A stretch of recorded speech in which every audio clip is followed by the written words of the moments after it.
Christian, je suis opérateur de sûreté portuaire depuis bientôt 4 ans. La journée d'un opérateur de sûreté démarre par un émargement au bureau du chef d'équipe où reconnaissance des différentes notes de service et autres procédures émergentes. Ensuite, on se rend sur notre poste sur lequel on est affecté. On émarge également sous le cahier du poste. On prend connaissance des consignes du chef de poste avant d'évoluer sur les différentes tâches, à savoir soit être derrière l'écran de la machine à rayon X pour contrôler les imageries du scanner, soit être à la fouille bagages et aider l'agent qui est situé derrière l'écran, soit être derrière les portiques et s'occuper du traitement des passagers, à savoir par des palpations ou par l'usage de magnétomètres, à savoir les détecteurs de masse métallique portatifs.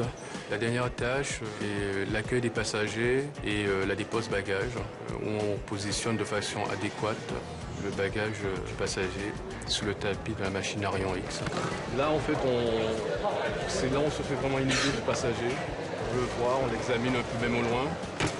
Et c'est le premier contact. Oui, monsieur, s'il vous plaît. C'est quand même un endroit important parce que c'est là où on conditionne aussi le passager aux mesures de contrôle qui viennent après.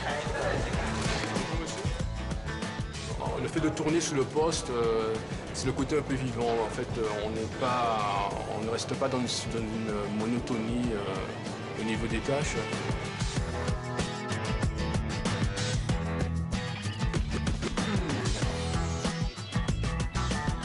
C'est vraiment un travail d'équipe, dans le sens où tous les postes sont quasi dépendants l'un de l'autre. Ce que j'aime dans ce métier, c'est le côté dynamique des tâches. On n'a jamais le temps de s'ennuyer d'ailleurs. Et le fait surtout qu'on ait de réelles perspectives d'évolution professionnelle.